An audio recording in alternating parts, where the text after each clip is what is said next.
Welcome to the Woman Worriers podcast, where we're working to help you call a truce with your anxiety. The information in this podcast is not a substitute for seeking help from a licensed mental health professional. Now, here's your host, Elizabeth Cush, LCPC.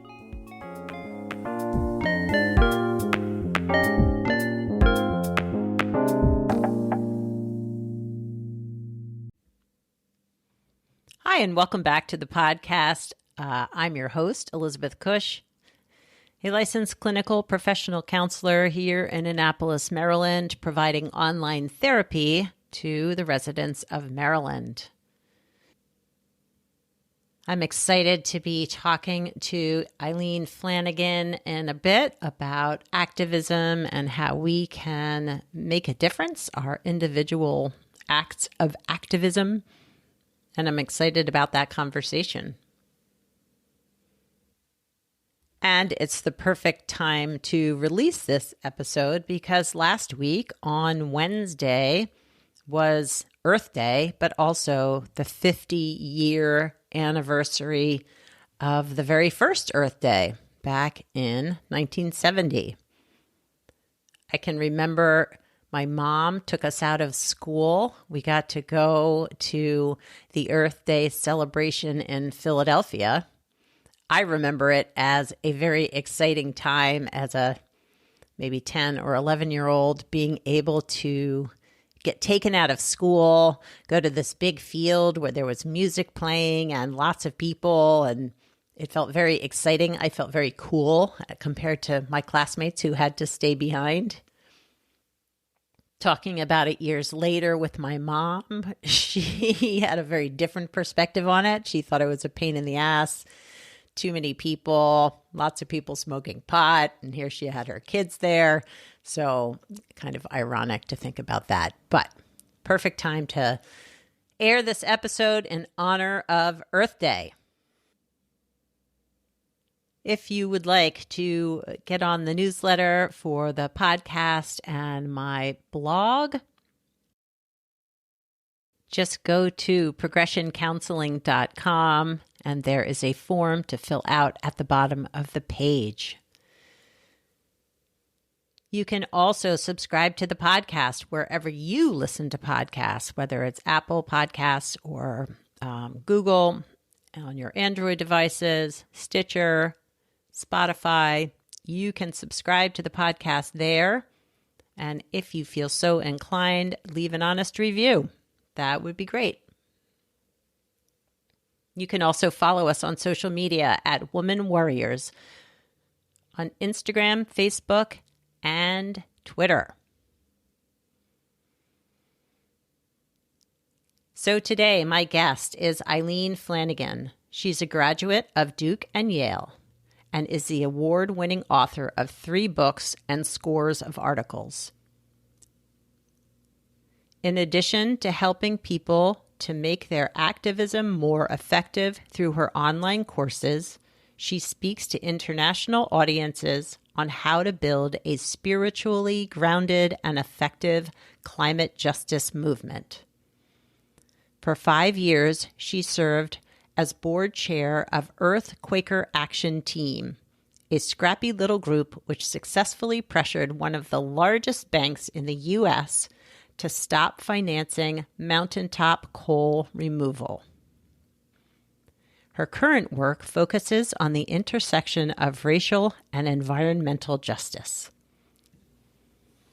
I know I worry about climate change. I worry about racial injustice. I worry about, does my little bit of activism actually make a difference? And I'm hoping Eileen will be able to talk to us about all of that. She truly is a woman warrior,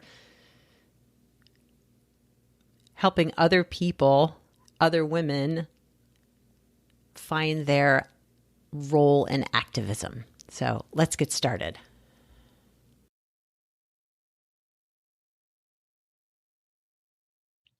Hi, Eileen, and welcome to the Woman Worriers podcast.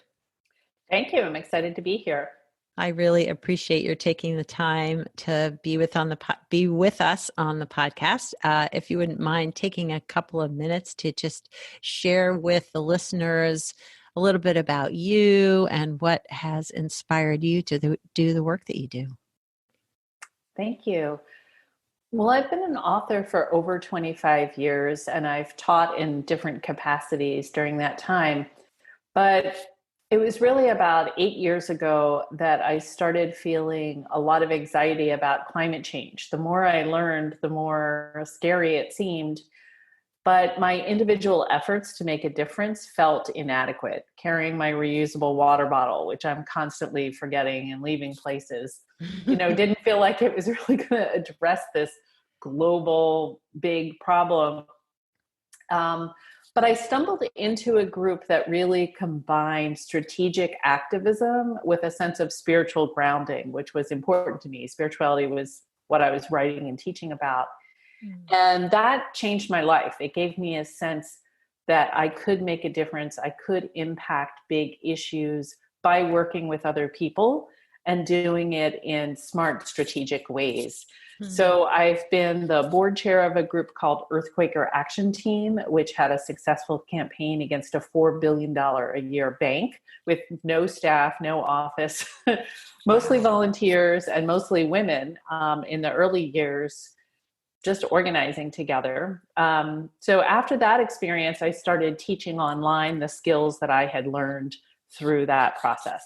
And that's a major part of what I do now is speaking and teaching online. Yeah.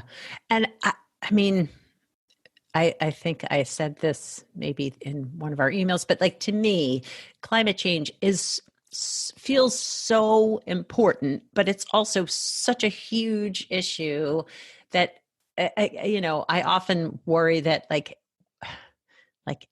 do my individual efforts make enough? Or what can I be doing to make more of an impact? As you said, I carry a reusable water bottle. I bought, reusable bags for my produce at the grocery store so I don't have to use plastic. But like climate change is huge. Right.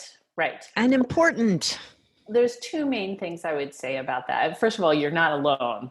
I think a lot of people have this angst. And I think the message that we've gotten that it's all on us to change our light bulbs is actually been unhelpful because it adds to the sense of despair that people have. The two things I'd say are one, something Bill McKibben, the climate activist and writer, says a lot, which is stop thinking about what you can do as an individual and ask what can we do. And I think that framing is really, really important. So whether you join a group like mine, or maybe you work at a school and you can get your cafeteria to be more sustainable in its practices. We're seeing now how important hospitals are. There's tons of waste in hospitals. Our faith communities, our wider groups that we're part of, like if we can even just move one level up and think instead of what am I doing, but what we can do, that makes a huge shift. Yeah. We also need to shift things on the national and international level, and that is where it is overwhelming. One of the concepts I teach in my classes is called the 4 roles of social change. And it came from work by a sociologist who studied successful change movements and realized that these 4 roles showed up over and over again. And in brief, they're the helper, the advocate, the organizer, and the rebel. And what's helpful about it, I find, is that it's a frame that says you don't have to do everything, but figure out which of these ones you are and do that as well as you can. Yeah. So would you like a brief story to illustrate? Yeah, that would be great. Yeah. So a lot of us know the Rosa Parks story, or at least we know part of it. We know Rosa Parks refused to move on a segregated bus and was arrested for that. Well, so that would be the rebel role. The rebel challenges the status quo in a way that kind of shakes things up. But Rosa Parks didn't act alone. The women of Montgomery, Alabama had been talking about the buses for a long time. The buses were a place that African-American women experienced a lot of sexual harassment. And so they had been talking about, what can we do about the buses? So there was a woman named Joanne Robinson who led this group of women. And as soon as she heard that Rosa Parks was arrested, Joanne Robinson started organizing. She was a teacher, so she had access to a mimeograph machine. Wow. Anyone, I mean, your listeners remember mimeograph machines? I do, yes. She stayed up all night making thousands of flyers saying, let's boycott the buses on Monday. Wow. Now, she also was connected to the wider movement, the NAACP. So Joanne Robinson was playing the organizer role. She was focused on getting people together, saying, what can we do together? The advocate role was played by the NAACP, in particular, a man named E.D. Nixon. The advocates use the system to make change. So Rosa was breaking the rules. The NAACP filed a lawsuit. So whether it's petitions or phone calls to your legislature, or, the tools of the system are what advocates use to make change. So the NAACP filed a lawsuit in support of the bus boycott, but the boycott ended up lasting over a year, and they never would have been able to sustain that if it hadn't been for the helpers. The helpers were the people who cooked for the big church gatherings. They were the people who drove people who couldn't walk for over a year. Imagine walking to work, walking to church, walking to school. There were people who volunteered to just drive people. Wow. And I think that in any issue, including in the moment that we're in, we're recording this during the COVID-19 crisis, we're seeing people show up in those different roles, right? Some people are bringing people food. Other people are trying to get bills through Congress. Other people are trying to organize great Zoom meetings so we can all figure out what we need. Yeah, right. And rebels are still trying to figure out, how do we do our thing in this environment? But there are groups doing it. There was a honking protest in Philadelphia the other day where everybody circled around City Hall in their cars around protecting people in prisons and honked for an hour. Wow. So I've just found that framework really, really helpful, because I think women in particular are socialized to think we need to do everything. And we kind of run from thing to thing. And just the idea, I can pick one, I can stay in my lane and do that as well as possible, is part of what's made me feel much more empowered than I did several years ago. Yeah, I think, yes, either the sense that I have to be able to do it all and do it all perfectly.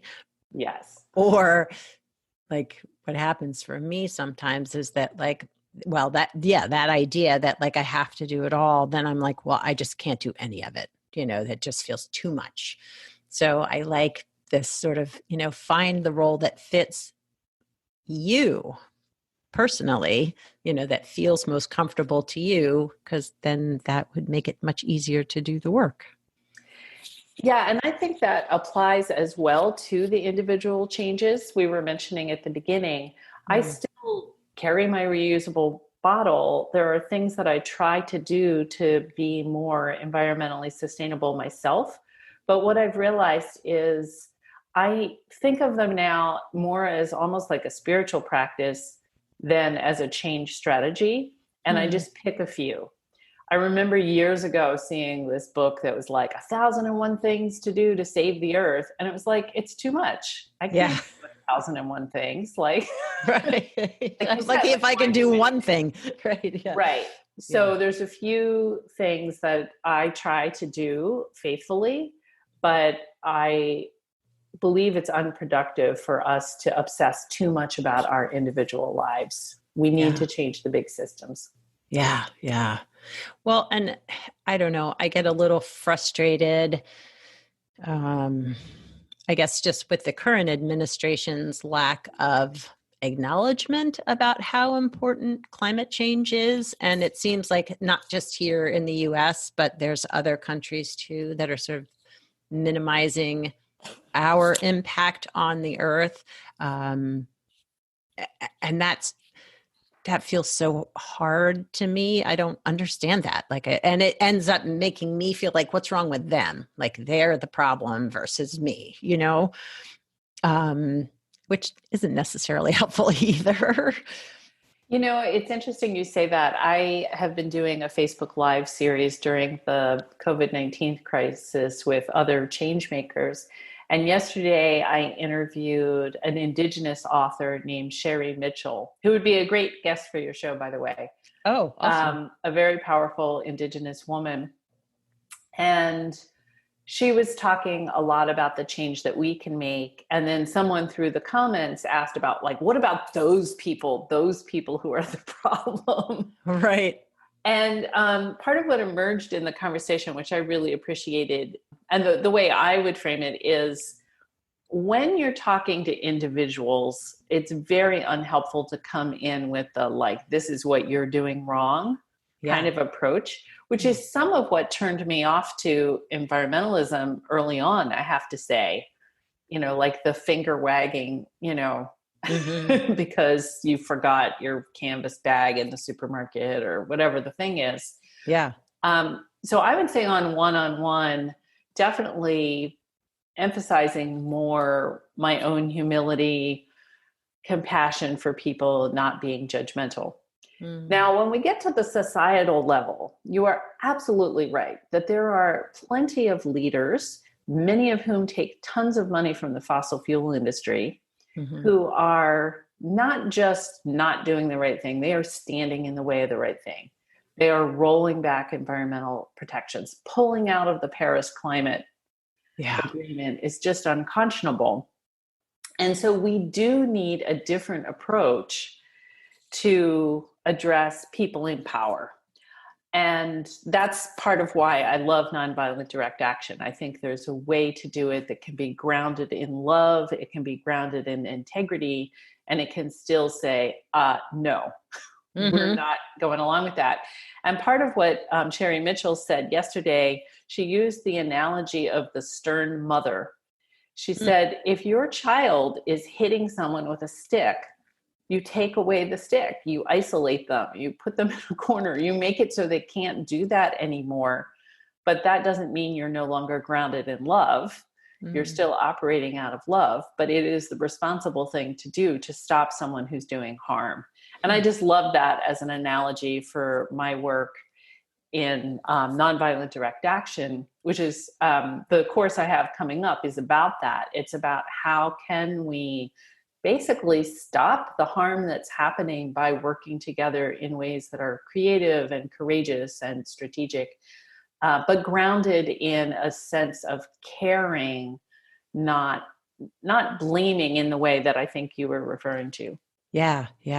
Well, and the blaming, the us versus them, I feel like just ends up dividing us even more. And it makes it hard to feel compassionate towards other people. But yeah, I like the idea of the stern mother. Being a mom myself, like I have played that role before. So yes, it comes from love, but yeah, you're not going to poke your brother in the eye with a stick. That's not going to work. Well, and you mentioned the polarization. I understand exactly what you mean. It's uncomfortable, in your family or in your community when people are so polarized. One thing that I learned from a mentor of mine, George Lakey, who's been leading activism for over 60 years, and he's written 10 books on how to make change. He pointed out that we actually make the greatest progress in times of polarization. And when we look at the 1930s or the 1960s or periods when there were kind of moments of breakthrough, it was often when people had a lot of anxiety about, on both ends, right? People at different ends of the spectrum really being at odds. He pointed out that those eras of greatest progress were the same eras when the Klan was on the rise in the United States, which was a surprising idea to me, but it's really true. So on the one hand, again, this is where I think the interpersonal is different from the societal. Mm-hmm. I work to maintain good relations with family members who might see very differently from me. Mm-hmm. But at the same time, I think we can't be afraid to say we have really different ideas about how our country and how the world should run. And it's okay in that spirit of protection, right? Mm-hmm. To be kind of fierce about them. And that was a huge change for me as a woman. I went to 10 years of all-girl Catholic school. I was not socialized to be fierce, but I've come to see the value in it and necessity of it. Yeah, yeah, which I think is not for all women. You know, there are some women who are raised to be fierce, but I definitely was not. And conflict was not something that I learned how to manage well. You know, it was more like step away and make peace versus really standing true in my beliefs. And that's hard for me sometimes. And I think that you're right. It's not the same with all women, and there are differences by class and culture and race, you know, in the specifics of how women are socialized. Mm-hmm. But I think that definitely, I'll say among white women, I think many of us were trained that, and especially white middle class, highly educated women, like being nice. Yeah. Work hard and be nice. And as you said, try and do everything perfectly. Yeah. Are very common lessons that many of us got. Yeah. Yeah. So, if there were, you know, tips or resources for women who wanted to be more proactive, be more active, find ways to speak up against climate change, against whatever their passion and their social injustice, whatever they feel like they wanted to speak up against. How are there tips that, you know, or resources that would be helpful for them to kind of help them find their way? Sure. I'll share a few. First, starting with what I offer, I do have an approximately monthly newsletter where I write about my own experience and lessons, and people can join that at eileenflanagan.com. Awesome. So that would be great. I also teach online classes, which are not going to be for everyone, because not everyone is going to feel drawn to the rebel role. Mm-hmm. My upcoming class is about that. It's about building a nonviolent direct action campaign. But that is not just for climate activists. It could be on any issue that you're concerned about. If you're thinking about how to be more effective in challenging decision makers who are just on the wrong side of things. Yeah. On my website, you can find information about that class, which starts May 7th in this round. Cool. In terms of the broader issue of women finding their voice, someone who's been a real resource for me is Tara Mohr, TaraMohr. She wrote a book called Playing Big. She offers online courses on playing big, and also has a newsletter and things like that. And some of the issues she talks about really have helped me grow in my activism. So one in particular, she has a chapter in the book called Unhooking from Praise and Criticism. And realizing that, if you do anything bold in this world, you're going to get criticized.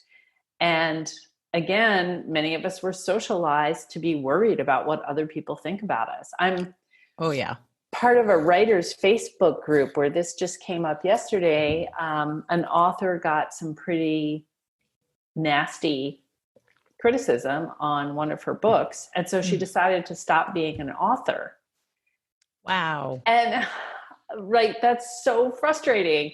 And with all compassion for that woman, like a lot of the Facebook thread was sort of about like, yeah, these bad people, they don't realize they have, the ability to silence people. And I'm like, wait a minute, we need to stop cooperating with that, right? Yes, Right. they need to stop being nasty on social media. But in the meantime, how do we support each other so that we don't crumble when we get our first bad review on Amazon? Oh, yeah. Yeah. Well, Right? and I would say that holds true for, podcasters too. I mean, I'm part of groups for other podcasters and therapists too, where you get a bad review and you're like, do I respond? Do I ignore it? Do I delete it? Like, how do I sit with that? And, a lot of what we try to encourage each other is that you've obviously poked somebody, so what you had to say was important. Right. I think that's true. Two of the things Tara Moore says about that, first is she says, all criticism tells you more about the critic than it does about you. Yes. And that doesn't mean we can't learn from criticism. Sure. But we have to disentangle our sense of value from what other people think about our work, right? Yeah. Mm-hmm. So that concept, I think, can be really helpful. The other just little thing that I remember she recommends is go on Amazon, look for your favorite authors, and read all the terrible reviews they got. And it's kind of funny, like someone who you hold up as like this great author, there's somebody who gave them a 1-star scathing review. And it's just helpful to realize like that comes with the territory of being in the public eye. And Brene Brown also talks a lot about this. Yes. The idea of being in the arena. Brene Brown says that she doesn't take any criticism from someone who's not themselves taking risks and being vulnerable. Like if you're just sitting on the couch writing nasty stuff on Facebook, like, it's not even going to read it. Right. Not going to add that to how valuable my work is. Yeah. Well, and it's so easy to be faceless and criticize in the world today. I mean, just as you said, sitting on the couch and writing a nasty review versus approaching someone and saying, hey, I was offended by, or whatever, offering face-to-face a criticism of something they've either said or done or put out there. Yeah. And it's, again, I keep coming back to this thing about the interpersonal versus the societal. If I have a relationship with someone and they're offended by something that I say, I have a completely different reaction than a Facebook troll. I have a friend who's African-American who has a blog called My American Melting Pot. She's married to a Spanish man, and a lot of it is about intercultural issues. And she asked me to write a piece about the role of race in climate change and environmental issues, which is part of the new book that I'm working on now. It's called The Illusion of Separation. Yes. So I wrote this piece for Lori Tharps, and she got more shares than she usually gets. So it was kind of exciting. Like, we both were getting a lot of traction out of this. I got more trolls than I think I've ever gotten. Oh. But I just had to realize like, oh yeah, climate change brings out the trolls and racism brings out the trolls. Yeah. So I just wrote a piece about those two things. And it's important for me to remember that this is part of a deliberate strategy of people who are denying both of those issues to harass people on Facebook. Yeah. And so why would I spend any energy getting hooked by these people, even though it's really hard not to? Yeah. So that to me is like a completely different category than, the in-law who doesn't understand what I do. Right. Absolutely. No, I agree. Well, I love, I have signed up for your newsletter and just talking to you here that you're so willing to share your own experience with everything that you're doing. I feel like that's so important because we can kind of idealize people as like, oh, they've got it all figured out and how to do whatever it is, but to own and be vulnerable about, like you got more trolls than any other post. Like that's really hard. And two, it says something about what you put out there, but I appreciate your sharing that. Thank you. Yeah. So, how do people find you if they want to find you and know more about what you're doing and offering? The easiest way for people to follow me is to go to my website, eileenflanagan.com, EILEENFLANAGAN. And there you can find my newsletter sign up. You can find my online classes. If you're interested in inviting me to speak to your community, there's information about all those things. I also have a Facebook author page, which is Eileen Flanagan Author. I'm on Twitter. I think I'm just Eileen Flanagan on Twitter. I'm newly on Instagram. Oh, awesome. So I would love if your followers joined me in those places. Very cool. Well, I will include all of your links in the show notes, and as well as the resources that you mentioned. I really appreciate your taking the time to be on the podcast today, Eileen, and thanks so much. Oh, you're welcome. One of the things I've realized in the last few years is whether it's the climate crisis or any of our other major problems, we're not going to solve them without empowering women. So I'm really excited about the work that you're doing and that your listeners are doing. We need each other. We need each other to make change. So true. Thank you. I really enjoyed that conversation with Eileen. She has a lot to offer in terms of nonviolent communication, but activism. I do appreciate her willingness to share her process and progress in her own journey in being an activist. And climate change,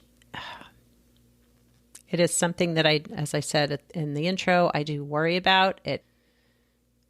And not only is it impacting our world, but it's something that can create change on so many other levels of, taking care of our health and our environment and the species that are living on the planet today. And it just feels so important, keeping our water clean, keeping our fish healthy and safe, all that. So I hope that you will check out her resources and her upcoming course. You can find all the links to her offerings in the show notes. I hope you will all have a terrific week. I hope that you explore what role you would like to take in being either an activist or a rebel, or I'm forgetting the other two, but organizer. Yeah. Have a wonderful week. Ciao for now from this Woman Worrier.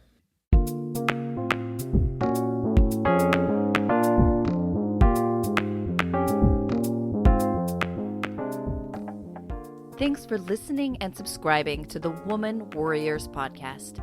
Music was written and performed by Andy Cush.